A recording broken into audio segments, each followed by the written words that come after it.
Welcome to the Network Build Grow podcast, the show where business owners, entrepreneurs, and professionals share their stories, lessons learned, and powerful strategies for building relationships and growing their circle of influence. With Melissa Taylor, your host, each week we'll bring you actionable insights to help you build a better network and a better business. Let's dive in. Welcome to the Network Build Grow podcast, Julie. So excited to have you. I am so excited to be here. This is such a fun adventure for you, and I'm so happy to be a part of it. Oh, well, thanks. We're happy to have you with us. So before we get started and kind of dive into networking tips and things like that, tell us a little bit about you and what you do. It says CRM specialist. Tell us a little bit about that. So what I get to do is work with coaches, consultants, and creatives and helping implement systems that help bring their vision to reality. And by doing that, I'm getting them out of their notebooks and spreadsheets and getting them set up in a CRM that helps them to improve their follow-up and their client conversations and just have everything in one place instead of being scattered everywhere. That's great. Now, for our audience, there might be some that don't even know what CRM stands for. So tell them what that means. It's a client relationship management system where, you just have one place where all of your contacts can live and you can keep track of everything. And it's great, especially when you're thinking about starting to build a team, then everything is in one place for the whole team to access everything. Yeah, I know sales teams, large sales teams use those kinds of things a lot. Salesforce, Go High Level, Active Campaign, all of those. How does a solopreneur or a small business benefit from those kinds of programs? Oh my goodness. As somebody who herself is a recovering notebook addict. Love that. Yeah, been there, done that. It benefits because, like I said, just having everything in one place, because I would have great calls with people, and then have a call with somebody else and think, oh, I know somebody, I talked to somebody that would be a great connection. And you're flipping through all these pages of notebooks, and it's wasting time. Mm-hmm. It is such a waste of time. And is it in the blue notebook? Is it? I was organized to the point that I had different colored notebooks for different, client calls, networking calls, whatever. But that's not helpful, especially when you get into having so many one-on-ones and then you lose track of, okay, who did I need to follow up with? I know I had a great conversation. I need to, make sure I connect with them again. And where were their notes? And it's just a headache. And just to have everything organized is so much better. Yeah. And when you start thinking about the fact that it's proven 6 to 12 touches is what it takes to really start to build a relationship, how do you track that in a notebook? So then I think a lot of people switch to a spreadsheet, and then that even becomes cumbersome, because even though you can search and do some other organizational things with a spreadsheet, I mean, I was a spreadsheet queen for a while, and it still became very, very cumbersome. Even a relational database like Airtable became, it becomes obsolete pretty quickly. Right. I mean, there was a transition because I had the notebooks first, and then I transferred to the spreadsheets. Yep. I think what's good though about having the spreadsheets is at least everything's there and easier for you to import into a CRM. Yes, that is true. So you're at least a step in the right direction if you are using the CRM. Yeah. And at least it's portable. It's on your phone. So you're not carrying around 5 notebooks with you or whatever as you're going around. I love that. And flipping pages for hours trying to find, where was that person's name? Where was that person's name? Or I'd have little sticky notes on the tab of like somebody's name, just so I could, if I knew I had a great conversation, but and the 6 different color of highlight pens and and all the fun things. I love that. So I love that. So your business is to help people take all of that information out of notebooks, out of spreadsheets, put it into a system, a CRM system, and then be able to logically follow up with people. But not only that, I know that you also work on nurturing campaigns and being able to put people through like a lead magnet to a funnel and things like that. Because that's other powers that a CRM can do. Is that correct? Absolutely. Absolutely. Like for example, I mean, obviously we're going to talk about networking, is that I have a networking follow-up automation that as soon as I have a conversation with somebody, they go into a whole networking follow-up automation that immediately sends them a thank you email, sends them a one sheet about me. So they know a little bit more about me, even in the email itself is a little blurb on how they can introduce me to people. So Mm-hmm. they don't, have to come up with something. And Mm-hmm. then I've determined the cadence based off the vibe of the phone call. Like, how often do I want to follow up with this person?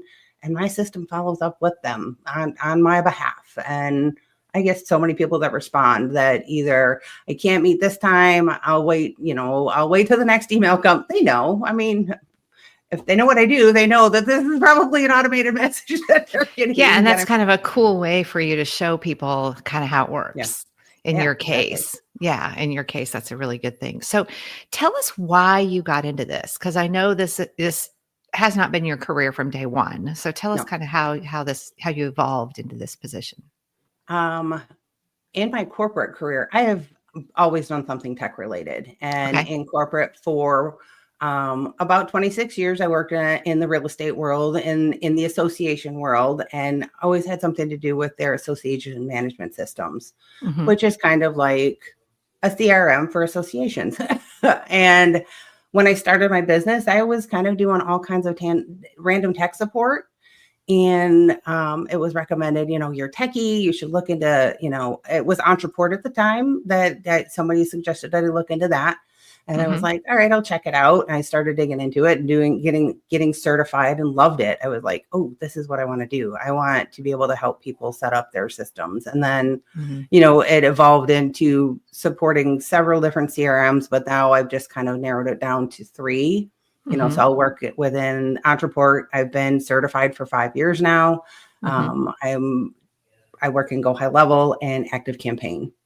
Okay, perfect. Yeah, those are three of the top ones, really, especially for small businesses and solopreneurs into the kind of small to mid-size Right. markets. Those are perfect. Those are perfect. So when you evolved into that space, one of the reasons why we do what we do, and I think why you do what you do, is because there's so many missed opportunities that people leave on the table Oh, purely absolutely. because they don't, not just networking follow up. I mean, flat out any kind of follow up. They Right. have a sales call and they don't follow up. Right. They do a speaking engagement and they don't do good follow up. They have a lead magnet and their nurture series after the lead magnet falls flat.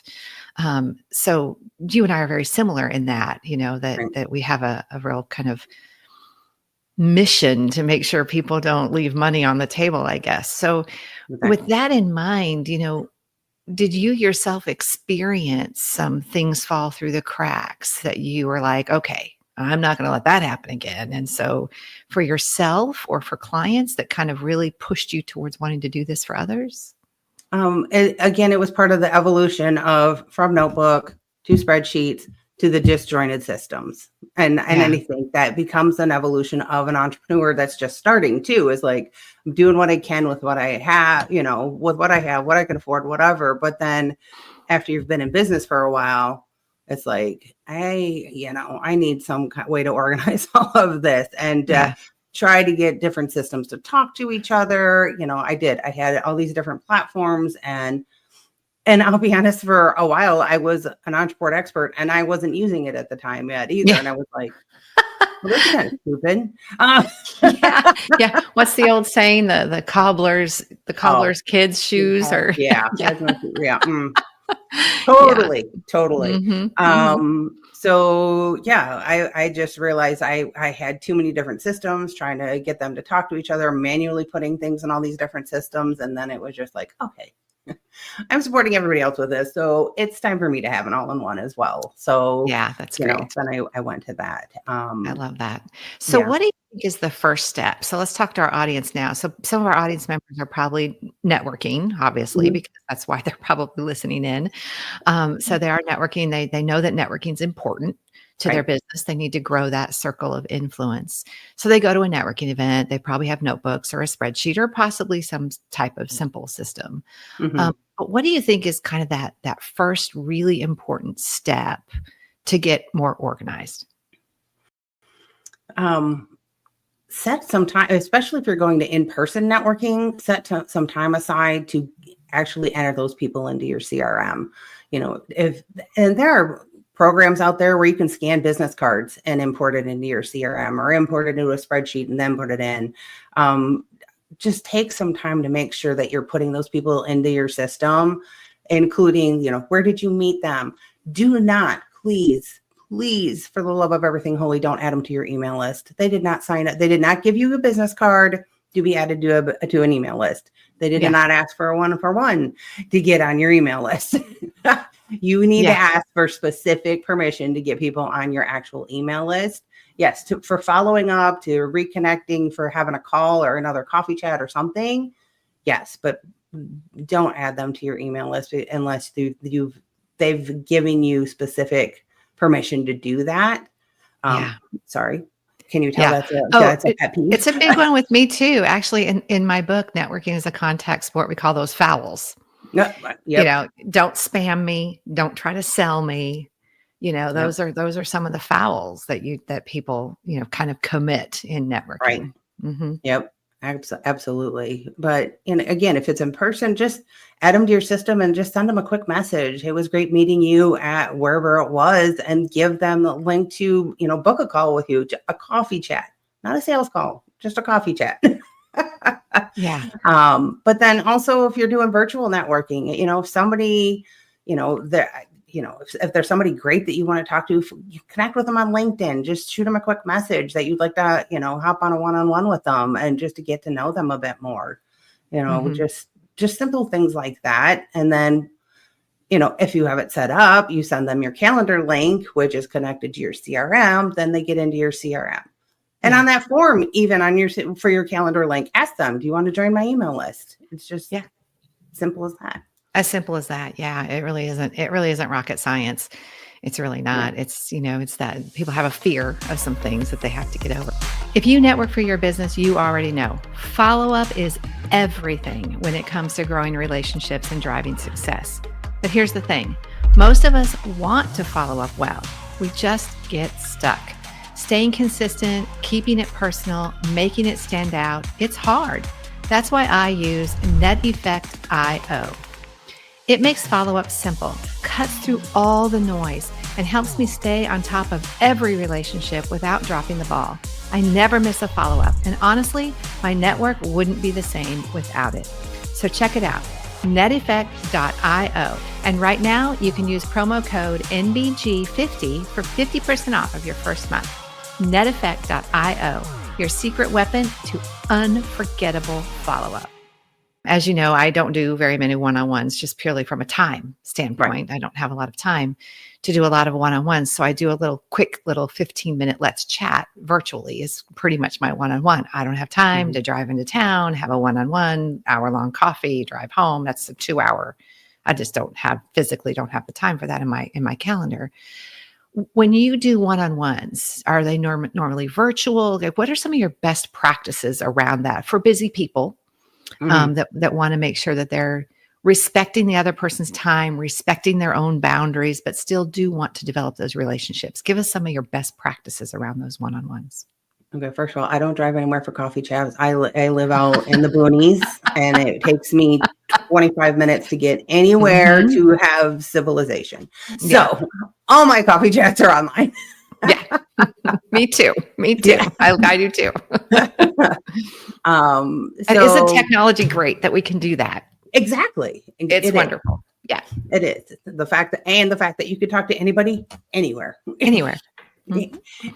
Even South Africa. Yes. So,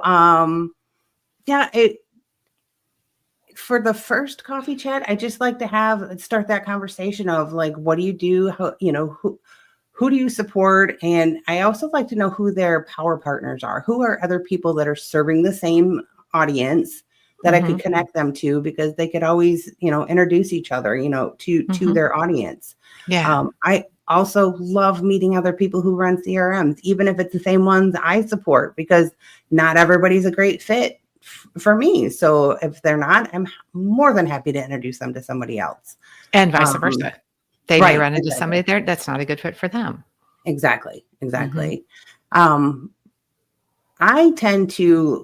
Lately I have been recording my coffee chats on Fathom just because it allows me to be completely present in the conversation and not writing down a bunch of notes. I mean, Mhm. I still write notes, but then I also put them right into my CRM afterwards. I mean, there's still Mhm. always something about pen to paper, but I Yeah. love recording in Fathom just to have that conversation. And the fact that, I mean, I paid like $20 a month for it, but it gives me action items too. So if there's some kind of action item that we've talked about, that's there in the recording.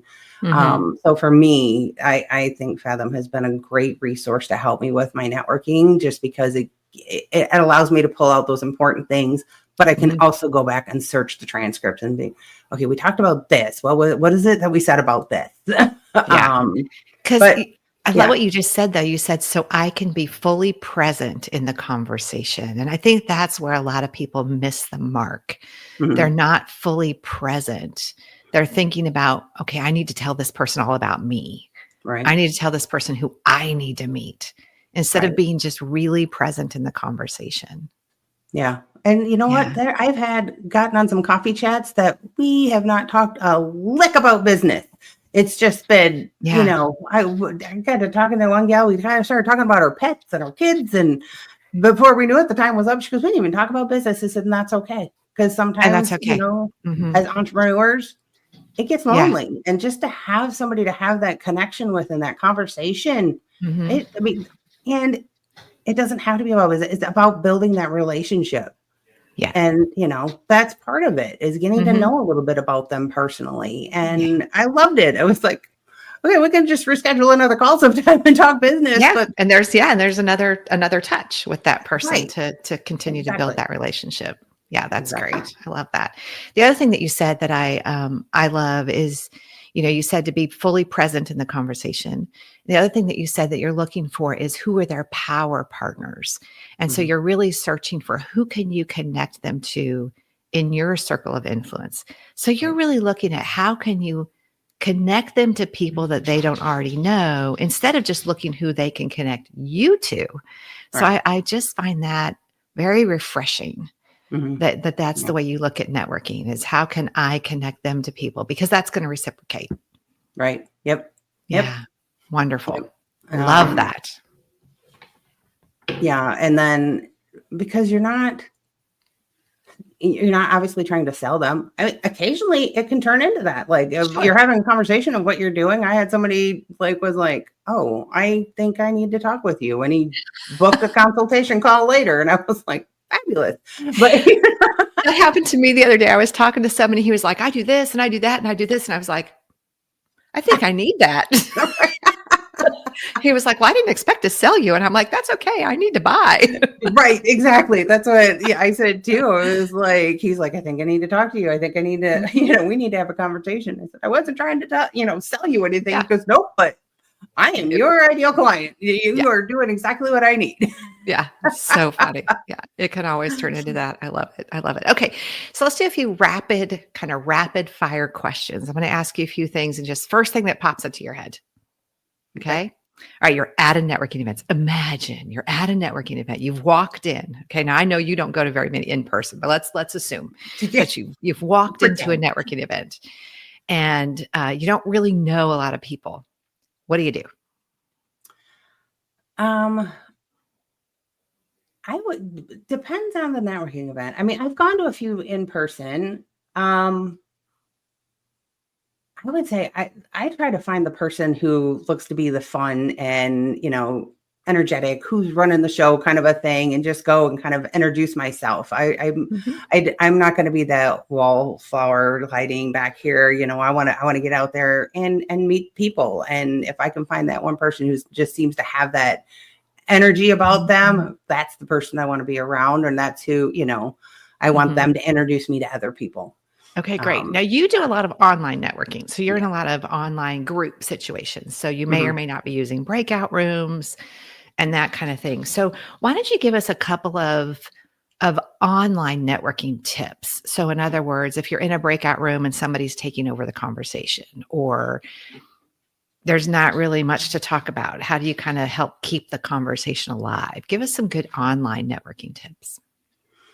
Ooh, I mean, Yeah, there's a good one, right? I know. I mean, let's be real. How many times have we been in those breakout rooms and it's like, this is, I don't even know what to say, Yeah, dead silence. Yeah, awkward silence. I mean, I like to talk. I can usually get somebody to talk about something, even if it's not like business related or whatever. I have had people, take over rooms. A lot of the times when I'm in those kind of situations, there's usually a room moderator that will move them on. But if it's somebody else, I'll, because you can usually see the timer and it's like, okay, and I don't mean to interrupt, but I would like to take a second to tell you what I do, so yeah, you just kind of gotta kind of be blunt about it. If it's just like a one-on-one and you're just the only person in the room with them, you just kind of have to just say it. I'd like, we're running out of time. I'd like a few minutes to tell you what I do. And yeah, I love that. What do you think is important to put like in the chat? Because lots of times they'll say, okay, everybody put your information in the chat. And some people put like a dissertation in the chat box. And so what do you think are the important elements in the chat? I mean, what do you put over there? What I put is, and a little tip is, I have a Trello board that I keep all my networking stuff on. It's like who I'm looking to kind of read, who I want to be connected to, like links to whatever networking group I'm visiting, so I have a Trello board, and I have within that Trello board is a card of my contact information that I just copy and paste into the chat. Yeah. So it's not something that I'm like sitting there and typing out and as it happens. So what I paste in is my name, my company, my email address, website, LinkedIn, Instagram, YouTube. Oh no, don't do my YouTube. I think I just do those and my coffee chat link and just one little blurb at the bottom of who I'm looking to connect with. And it's never a client. It's a collaboration partner that I would like to meet. So lately it's been, I would love an introduction to a business coach. Yeah, I love that. I think the LinkedIn link is really smart. Really smart, because that is usually the first place that people will go to kind of find out a little bit more about you. Right. So making it easy for them is great, because let's face it, there's a lot of Melissa Taylors in the world. Yeah. And so for them to find the right one is hard. And they're not, tiny little picture pops up and you're like, is that her? Is that her? Yeah. And so it's too hard to figure out, do I have the right one? So I think it's really important to make that easy for people. I tell people all the time, they're not going to chase you. They're not going to search for you. So make it easy for them to find you. Right. Really smart. Really smart. Do you, with that calendar link, I'm assuming you don't have like all the time in the world available to everybody. You have certain times on that calendar link that you have dedicated to coffee chats. Yes. Also a lesson learned as you've grown, as I've grown in business, because it used to be one link, everything. And no, I have different links for coffee chats, for consultations, for client onboarding. Everything has its place. Everything has its availability. Obviously, clients get more access to my calendar. But I have narrowed it down to coffee chats can be Tuesday or Thursday mornings. Good. I have some wise coach, Melissa Taylor, is, blocking my calendar more for client work in the afternoon, because I when I first started, I could have coffee chats scattered throughout every single day. And that is not productive when you are trying to do client work, because you get a call and then you get like 30 minutes to an hour to work. And then you got another call and hijacks your time and stop and go like that. So I've really narrowed it down to, I block my afternoons for client work. Tuesday and Thursday morning are my coffee chats. And that's it. And I leave it to, I think only 3 can book in a day. That's great. I'm not like getting every 30 minutes a coffee chat that 3 people can book a day. That's perfect. Well, I just want to thank you for giving us such great information about networking, about follow-up, especially from the online perspective, since you do a lot of online and not as much in-person networking. That's very, very helpful. And We love that you are part of Network Build Grow. You're even on the leadership team, helping us run our AI book club, which is a wonderful addition to our repertoire of events. So we thank you so much for being a part of that. And thanks for being with us today. Well, thank you. Thank you again for having me. It's been fun. Yeah. Thanks for tuning into this episode of the Network Build Grow podcast. If you enjoyed today's conversation, be sure to subscribe, leave a review, and share it with a fellow entrepreneur or professional. And of course, if you're not yet part of our community, visit networkbuildgrow.com to connect with us. Until next time, keep building and keep growing.